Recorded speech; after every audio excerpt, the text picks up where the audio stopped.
함께 보실 말씀 마태복음 13장 24절에서 30절까지 24절에서 30절 한 절씩 교독하고 30절을 같이 읽겠습니다. 마태복음 13장 24절 제가 먼저 읽습니다. 예수님께서 그들 앞에 또 비유를 들어 이르시되 천국은 좋은 씨를 제 밭에 뿌린 사람과 같으니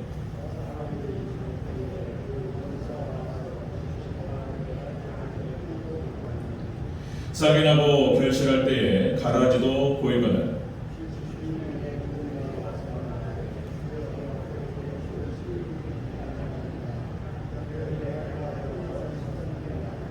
주인이 이르되 원수가 이렇게 하였구나. 종들이 말하되 그러면 우리가 가서 이것을 뽑기를 원하시나이까.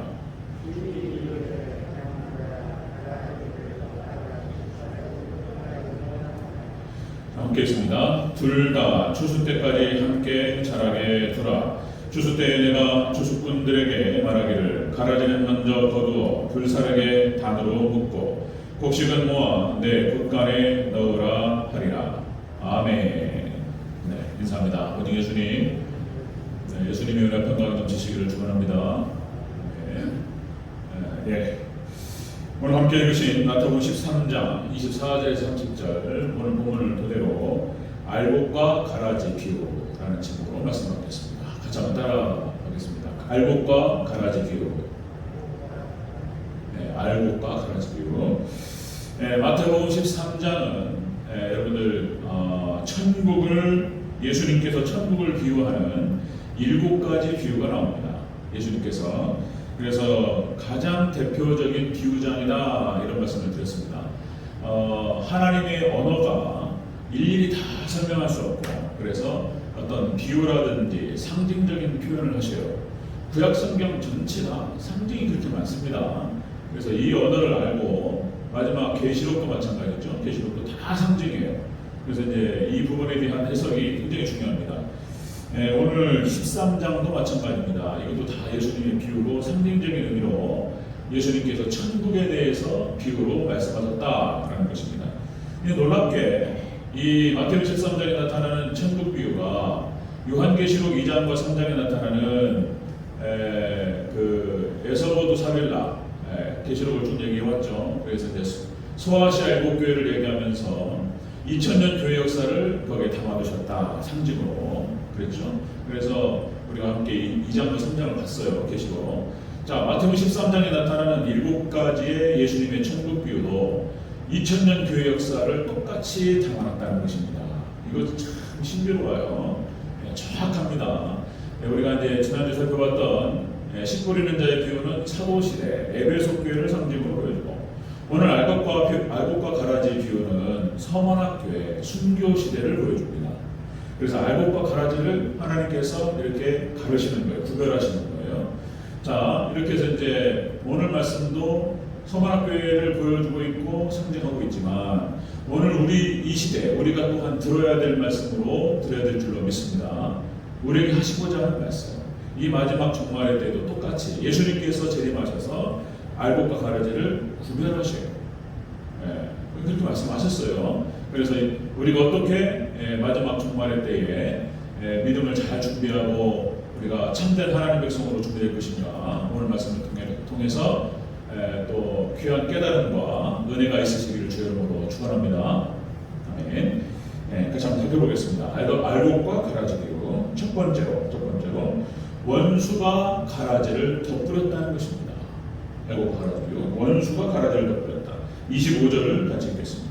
시작. 사람들이 잘 때에 그 원수가 와서 곡식 가운데 가라지를 덧뿌리고 갔더니 아멘. 자, 알곡과 가라지에서 이 가라지를 누가 뿌렸다고요? 원수가 뿌렸다는 거예요. 원수가 사단이 뿌렸어요. 사단이. 그러니까 알곡과 가라지 여기에서 이 가라지는 사단이 뿌린 거예요. 사단이 사탄 마귀가 가짜를 심습니다. 가짜를 심었어요. 여기서 이제 잘 때에 뿌렸다는 거예요. 잘 때. 그러니까 이것은 이 잘 때라고 하는 것은 원어 뜻이 그런 거예요. 휴식할 때, 휴식하고 휴식하다, 눕다, 그리고 잠에 떨어지다 이런 뜻을 하고 있습니다. 그러니까 휴식할 때 그리고 누워 있을 때, 그러니까 이것을 말하면 경계심이 완화됐을 때인 거예요. 영적인 경계심이 완화됐을 때 사탄이 들어오는 거예요. 잠들어 있다라고 했을 때는 수면이에요. 영적인 잠에, 영적인 수면 상태에 떨어졌을 때 사단이 역사하는 거예요. 그러니까 잠들어 있을 때 와가지고 가짜를 심어놓은 거예요. 사단이 와가지고. 이 가라지는 다른 말로 쭉정이라는 표현을 쓰죠. 우리가 이제 쌀, 벼를 심으면 거기에 이제 알곡이 꽉 찬 것이 있고 알곡이 있고 가라지가 있는 거예요. 쭉정이가. 자, 이것은 이제 가라지는 또 부실한 곡식 이런 표현도 쓰고요. 가짜를 말하는 거예요. 가짜. 그래서 이 알곡과 가라지 비유를 통해서 예수님께서 말씀하시는 거예요. 사단이 심었다는 거예요. 사단이. 그러니까 이것은 교회 안에 진짜와 가짜를 얘기하는 것입니다. 이게 똑같이 있다는 거예요. 자, 성경의 역사 전체적으로 살펴보면은 가짜와 진짜가 항상 같이 공존해 있었습니다. 가인과 아벨에서도 아벨은 믿음으로 제사를 드렸고 가인은 믿음이 없었다는 거예요. 믿음이. 그러니까 같은 형제였지만 똑같이 제사를 드린다고 했지만 가인의 제사는 맞지 않았다라고 기록되고 있어요. 그러니까 가짜와 진짜를 구별하시는 거예요. 자, 그 두 가지가 공존했다는 것입니다. 자, 모든 것을 갖다가 하나님께서 물로 심판하신 다음에 노아의 세 아들 셈, 함, 야벳이 있었는데 함을 통해서 사단이 또 타고 들어왔던 거예요. 함을 통해서 가짜를 뿌렸어요. 자, 그 다음에 여러분들 구약의 12지파 중에서 단지파가 사단 역할을 합니다. 놀랍게 이 10이라는 숫자가 이제 교회 숫자라고 얘기하는데 여러분들 이 10이라고 하는 숫자는 우주론적인 원리를 담고 있어요. 이것도 신비한 영역입니다. 이 신비한 영역이에요. 이것도. 그러니까 그 12지파 중에서 하나가 타락합니다. 12 중에서. 그러니까 단지파가 창세기 49장 16절 18절에서 자, 야곱이 축복을 하는 가운데서 단에게 그런 표현을 씁니다. 단에게 자, 길섭의 뱀이요 샛길의 독사라. 그래서 자, 구약 이스라엘 역사 가운데서 단지파가 사단 짓을 해요. 꼭 나쁜 짓을 단지파가 했습니다. 그 다음에 예수님이 12제자 중에서 하나가 타락하죠. 그게 누구죠? 가룟 유다가 타락해요. 12 중에 하나가 타락합니다. 참 놀라운 거예요. 여러분들 한국 상고사가 전 세계적으로 가장 중요한 역사적인 증빙 자료가 됩니다. 그러니까 여러분들 성경의 역사가 이제 구약에 이제 모세가 기록하는데 BC 1450년 BC 1450년이니까 지금으로부터 3500년 전에 성경이 기록됩니다. 그러니까 모세가 보지 않고 창세기를 기록을 했어요. 그럼 이것이 사실이었느냐라고 논쟁을 했을 때 여러분 수메르 문명이 BC 4000년 전이에요. 그러니까 안 믿는 사람들은 뭐라고 표현하냐면 모세가 과거에 수메르 문명부터 해가지고 메소포타미아 문명과 그다음에 거기 이집트 문명이 쭉 발달해왔고 모세가 무슨 하나님께 받은 말씀이 아니고 과거에 이렇게 들었던 얘기, 보았던 얘기, 읽었던 것들을 머릿속에 담고 있다가 썼던 것이지 성경 전체를 부정해버리는 거예요.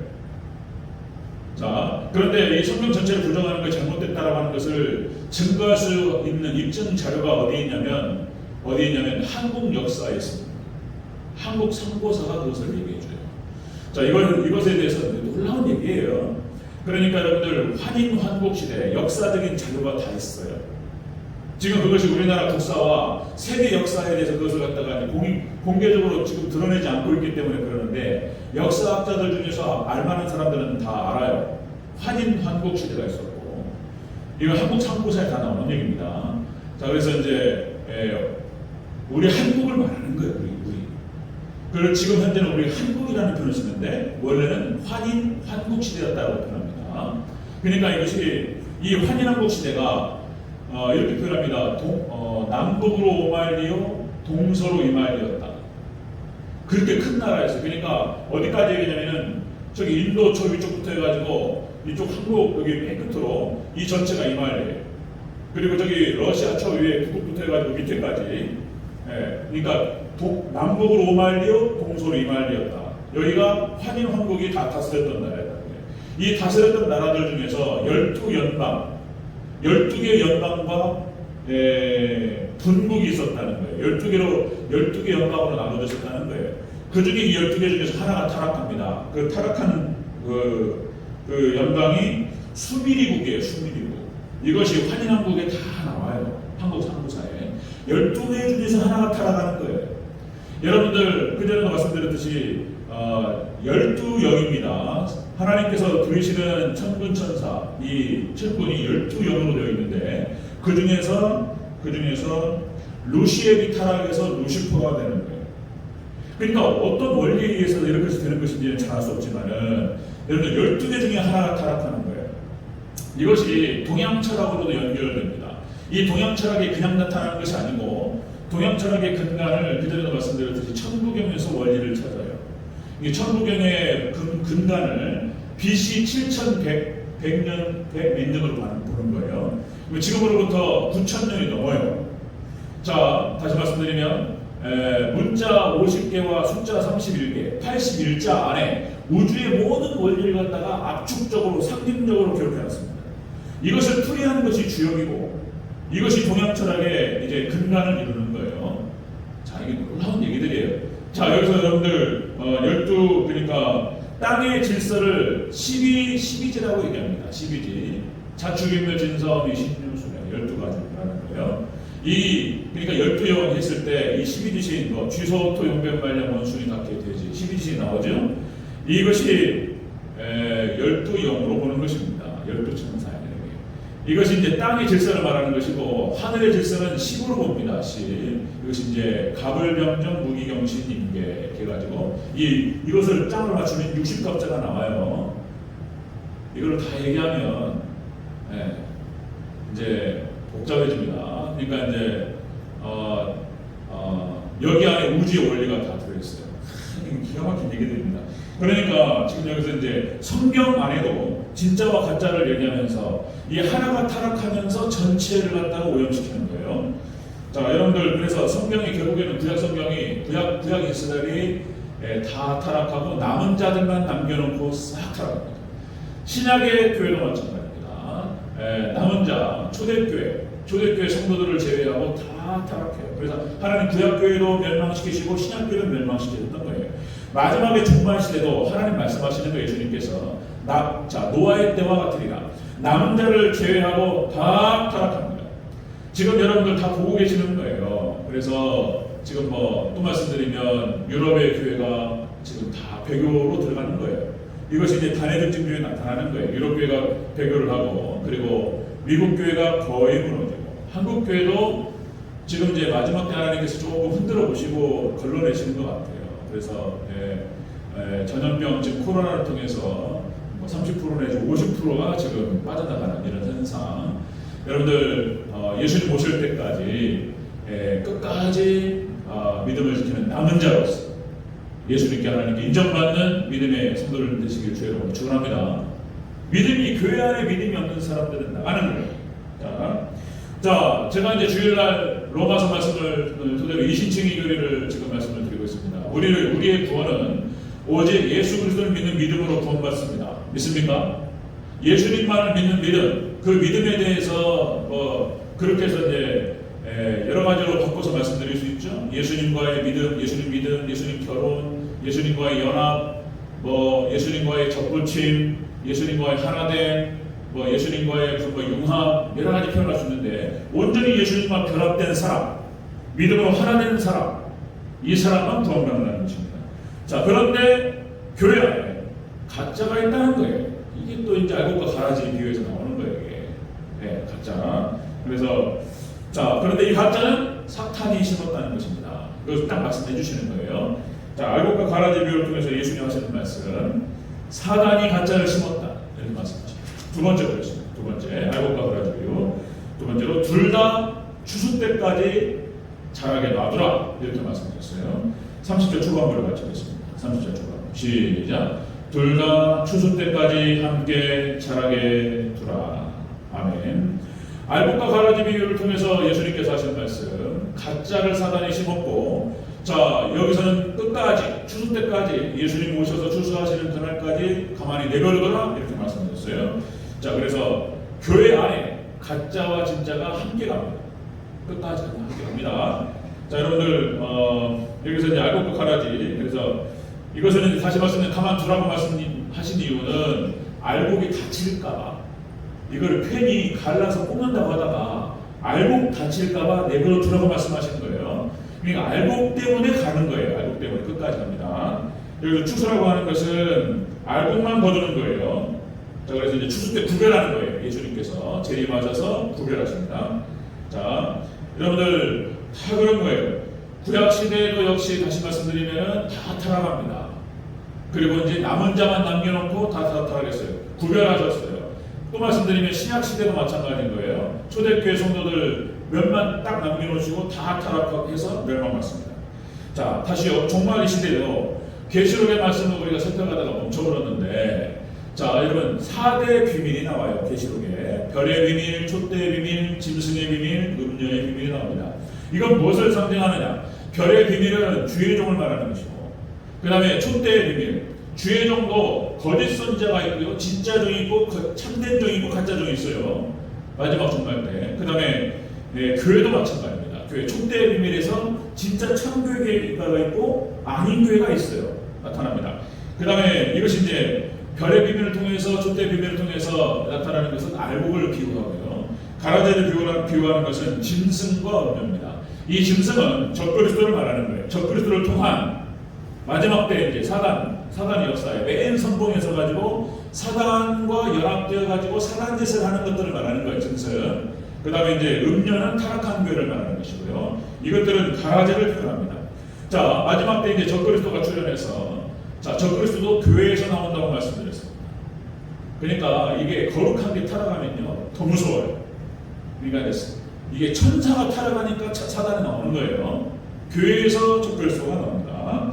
자, 이 적그리스도는 양의 탈을 쓴 늑대라고 말씀드렸습니다. 겉에서는 천사처럼 얘기해요. 그러나 실질적으로 이 사탄 짓을 하는 거예요. 그러니까 교황이 정확하게 마지막 계시록에 다 얘기할 수 있어요.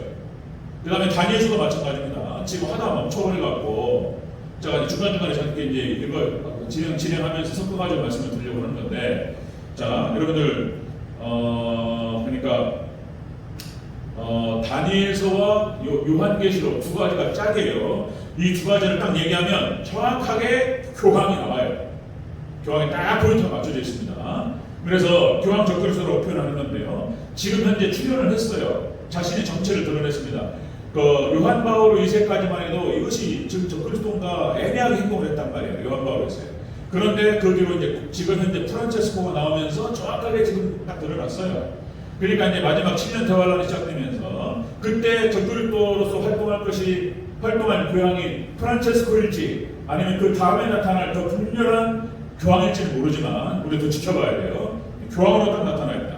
입으로는 화합과 사랑과 일치와 평화를 얘기하면서, 그리고 속으로는 종교다원주의를 얘기하는 거예요. 종교다원주의. 그러면서 인간 예수를 얘기하면서, 인간 예수라고 딱 얘기하면서 그 안에 성경 전체 모든 교리를 파괴시켜요.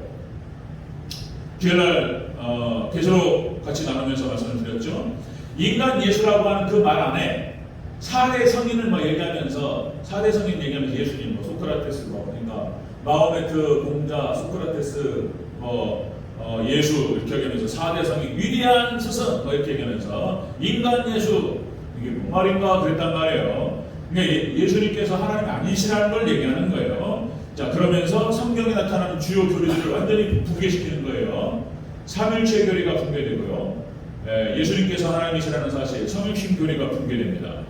그리고 예수님에 관련된 예수님의 신성을 얘기하고 있는 모든 교리들이 파괴돼요.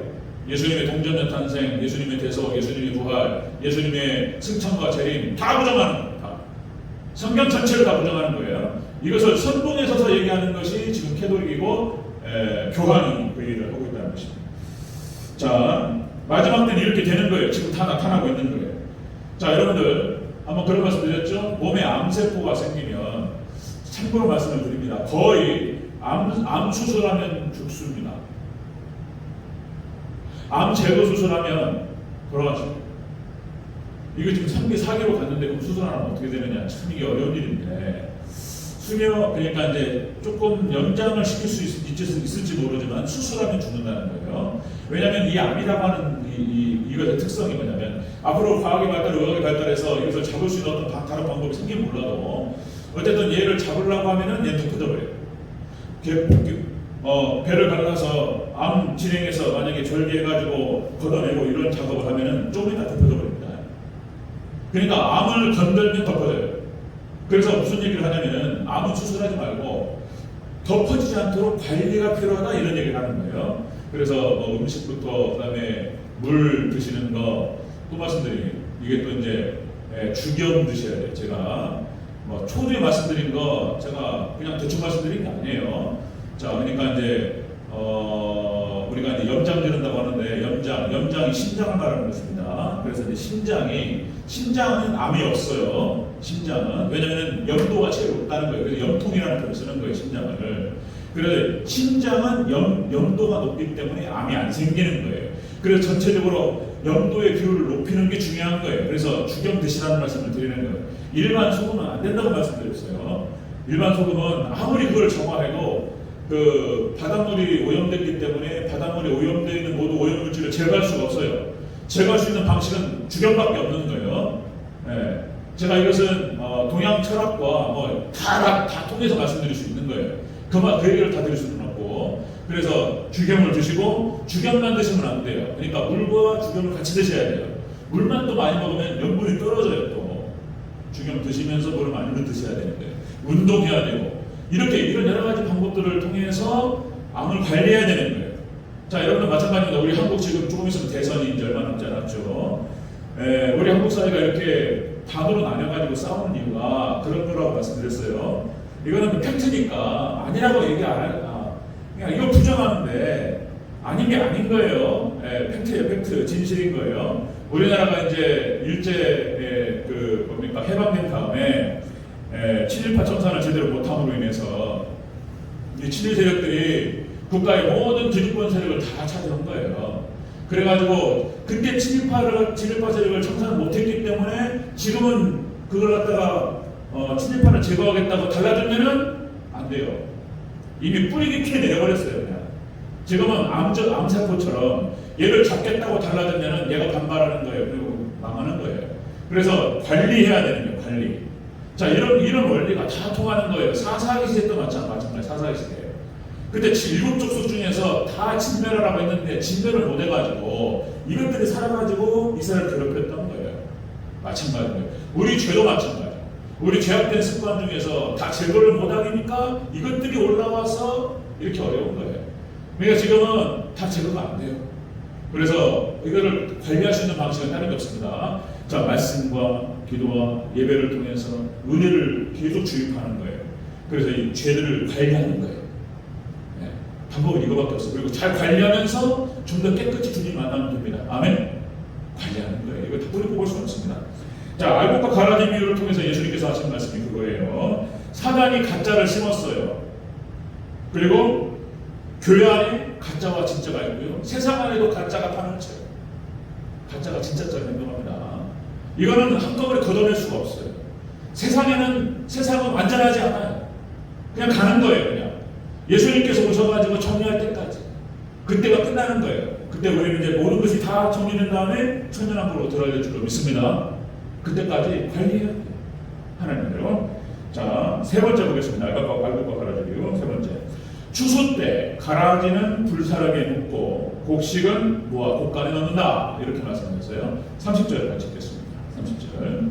자, 처음부터 끝까지 있습니다. 시작. 둘 다 추수 때까지 함께 자라게 두라. 추수 때 내가 추수꾼들에게 말하기를 가라지는 먼저 거두어 불사르게 단으로 묶고 곡식은 모아 내 곡간에 넣으라 하리라.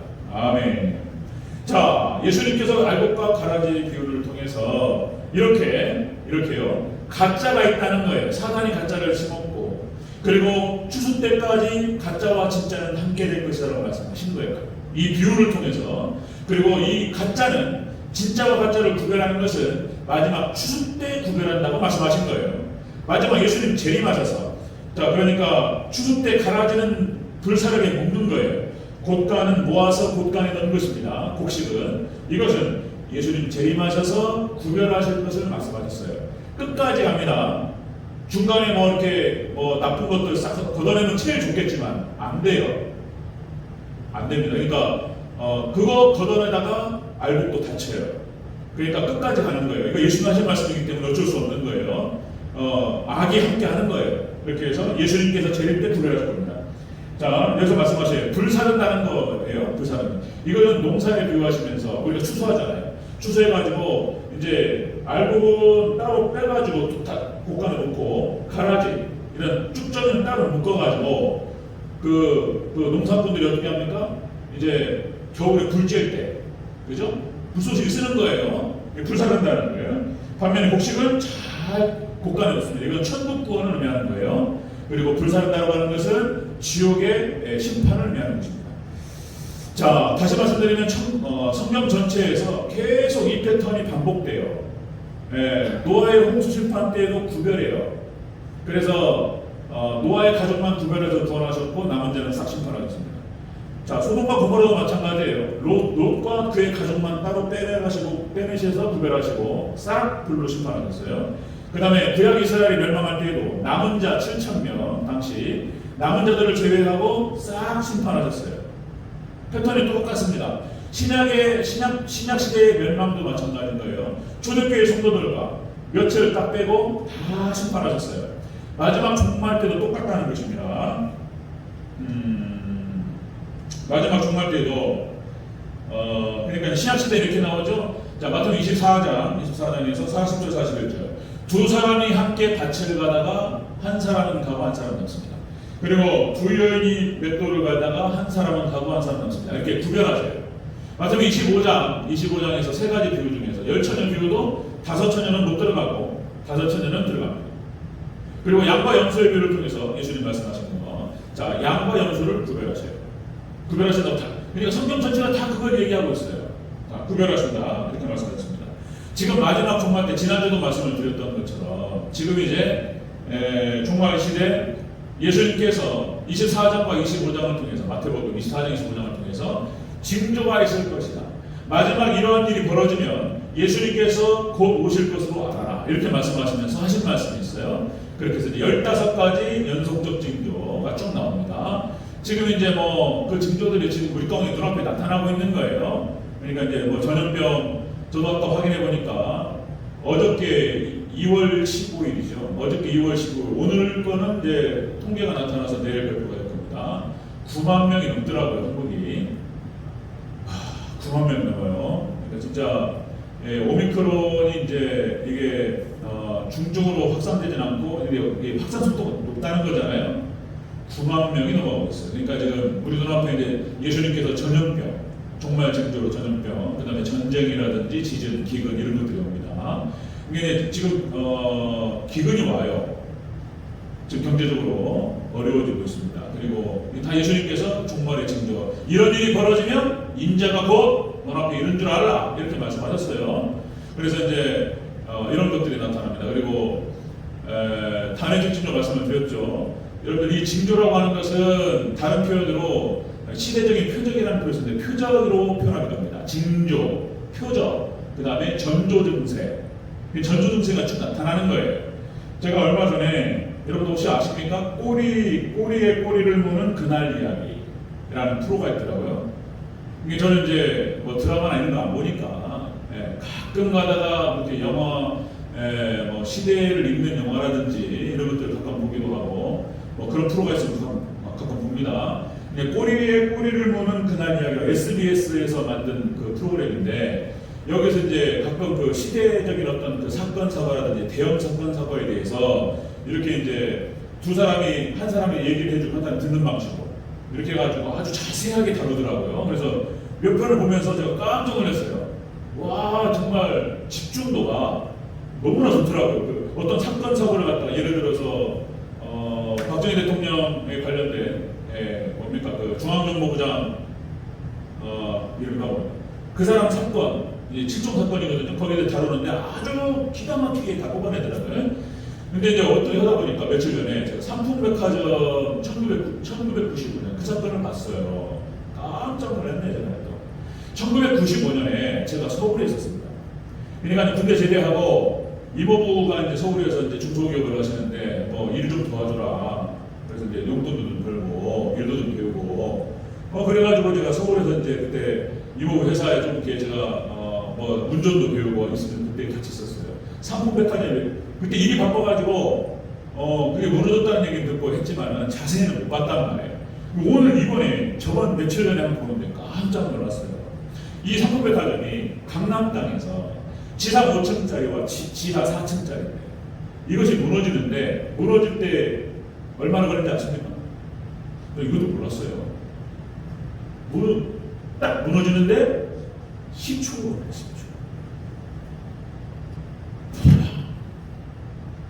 10초 만에 무너졌다는 거예요. 그리고는 지상에 있는 5층, 4층, 3층, 2층, 1층 아무도 산 사람이 없어요. 사망자가 502명이 나타났는데 지하 4층 거의 다 죽고 지하 1층에 몇 명이서 살았다는 거예요. 그러니까 이제 502명의 사망자가 나타났고 그 다음에 이제 거기서 구조받은 사람이 막 40명 나왔다 이런 얘기 하는데 이제 제가 말씀드리려고 하는 게 뭐냐면은 전조 증상이 있었다는 거예요. 무너지기 전에. 이 무너지기 전에 이것이 그 사건 쫙 파헤치는데 몰랐던 사실들이 막 나타나는 거예요. 당시에 여기 상품백화점의 사장이 누구였냐면 이준 회장이라고 상품건설이었습니다. 여기서부터 잘못된 거예요. 이 이준 회장이라는 사람이 누구냐면은 그 중앙정보부에서 근무했던 군인 출신이에요. 무슨 건설을 합니까 이 사람? 이 사람이 거기를 나와가지고 중정에서 나와가지고 이렇게 해가지고 이제 회사를 차렸는데. 그러니까 거기에 밝은 거예요. 힘 완력을 써가지고 이렇게 비리 부정부패 아주 어떻게 하면 어떻게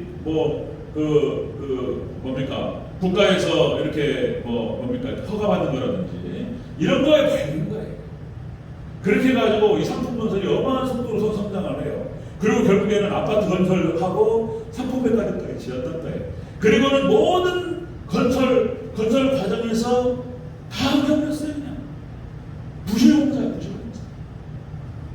그 과정을 보니까 기가 막힌 거예요.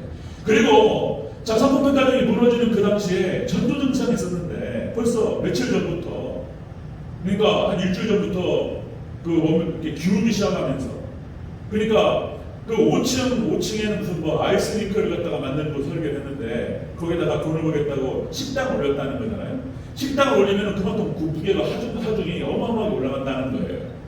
이거 일주일 전부터 해가지고 이것이 기울어지기 시작하고 무너지기 시작하고 하루 전에는 싱크홀이 5층에 구멍이 뚫려가지고 무슨 소리가 들리기 시작하고 자 일주일 전 그 다음에 하루 전 조짐이 쭉쭉 있었다는 거예요. 그때 그러니까 이것이 A동이 있고 B동이 있는데 이 A동이 전체가 무너진 거예요. B동에서 이 무너지는 증상에 대해 다 보고를 받고 있었다는 거예요. 이준 회장부터 해가지고 그 아들이 이한상 사장부터 해가지고 그 주력들이 다 알고 있었는데 회의만 하고 있었다는 거예요. 그리고 덮어 숨기라 이렇게 하면서 그래가지고 나중에 이제 이거를 무너질 당시에 이 사람들은 B동이 있었고 A동이 무너졌는데 이 사람들은 살았어요. 이 상황을 보니까 기가 막히더라고요. 제가 드리려고 하는 말씀은 뭐냐면 어떤 상황이 벌어질 때 사건사가 벌어질 때 전조 증상이 있어요. 전조 증상이. 그러니까 예수님께서 하신 말씀이에요. 예수님 오실 때 이 세상이 멸망하는 거예요. 예수님 오셔서 이제 알곡과 가라지를 구분하고 그때 예수님 오실 때 이런 일이 있을 것이다. 전조증상에 대해서 말씀하신 거예요. 그것이 무슨 전염병이고 전쟁이고 지금 우크라이나에서 전쟁이 벌어질까 말까 상황이 상황하게 돌아갑니다. 지금 소련이 우크라이나 침공하네 어쩌네 그런 얘기하고 미국이 개입하네 어쩌네 그리고 서로 눈치를 보면서 이걸 만약에 전쟁이 벌어지면 3차 세계대전까지 지금 와전될 수 있고 그러니까 이 사람들이 웬만한 외교로 풀어보려고 노력을 하네 이런 지금 뉴스들이 나와요. 전쟁이 안 벌어지길 바래요. 3차 세계대전이 딱 벌어지는 순간 그때 말씀드렸습니다. 그러니까 지금 종말론 얘기를 많이 해야 되는데 자 여러분들 유브라 대전쟁이라고 말씀드렸죠. 3차 세계대전 유브라 대전쟁이 딱 터지면서부터 7년이에요. 그 근거는 다 말씀드릴 수 없어요. 나중에 제가 본문 잡고 말씀을 드려야 돼요. 한두 번 또 얘기할 수 있는 것도 아니고 3차 세계대전 유브라데 전쟁이 3차 세계대전을 말하는 거예요. 이게 터지는 순간 그것이 3년을 가는 거예요. 그리고 이것이 끝날 때 여기서 이제 이스라엘을 중심으로 해서 유럽연합과 미국이 승리합니다. 그리고 여기에서 세계 정부가 형성되고 세계적인 대통령이 나와요. 그가 바로 교황이라고 보는 거예요. 그리고 666이 나오기 시작하면서 기술적으로는 끝났다고 말씀드렸습니다. 기술적으로는 거의 다 준비가 됐어요. 666 짐승표 다 준비가 됐습니다. 다 모든 화폐가 디지털로 다 들어가요. 현금 사라집니다. 그 정확하게 그 계시록에서 매매의 모든 도구라고 말하고 있어요. 그 이마와 오른손에 찾는다고 말하고 있습니다. 자, 그래서 기술적으로 다 준비가 됐고요. 이것이 신앙과 연결되면 이것이 짐승표가 되는 거예요. 자, 전조 증상이 지금 다 나타나고 있어요. 그러니까 이제 5가지 간해질 증조 말씀드렸죠. 이스라엘, 그러니까 20세기 중반기부터 들어오면서 자, 성경에 나타나는 그 징조가 다 나타났어요. 5가지. 지금. 그러니까 이제 이스라엘이 독립하고 1948년 5월 14일. 그 다음에 유럽연합이 결성이 되면서 유럽연합이 배교하고, 그 다음에 거기에서 저 그리스도가 나오고, 그 다음에 666이 나오면서 땅끝 선교가 마무리로 진행되고, 그리고 이제 예수님 모신다는 거예요. 남아있는 그 징조가 5가지가 또 남습니다. 그 중에 한 가지는 역시 666이 나올 때에 믿음으로 교회에게 선포되고, 그리고 교회가 다 알고, 이것이 666이라는 것을 인지하고, 그리고 그것을 받을 것인가 말 것인가가 이제 믿음의 표지가 되고, 뭐 이게 쭉 남아 있습니다. 자, 들으려고 하는 말씀은 이제 이런 거예요. 다시요. 예수님께서 알곡과 가라지 비유를 통해서 예수님께 정리하시는 거예요. 이 가라지는, 가짜는 사단이 심은 것이며, 그리고 마지막 종말 때까지 가짜와 진짜가 함께 간다는 거예요. 중간에 이걸 심판하거나 걸어낼 수 없어요. 끝까지 가고 마지막 예수님께서 세례하시는 그날 구별하신다고 딱 말씀을 하셨어요. 자, 여러분들, 그래서 우리가 이런 어떤 성경의 진리들을 알고 현재 시대의 표적을 보고 우리가 어떻게 지금 이것을 이해하고 깨달아야 하며 우리는 지금 어떤 신앙생활을 해야 될지를 우리가 깨달아야 된다는 거예요. 믿습니까? 그렇습니다. 그래서 여러분들 시대적인 표적, 예수님 하신 말씀, 시대적인 표적을 보면서 우리가 깨닫고, 그리고 자신의 우리의 믿음을 잘 검증하고, 그렇게 해서 예수님께서 인정하시는 정말 참교회, 우리 대전제일 교회가 참된 교회, 여러분들은 이 시대의 남은 자, 참된 성도님들 되시길 주 여러분과 축원합니다. 아멘. 네, 기도하겠습니다.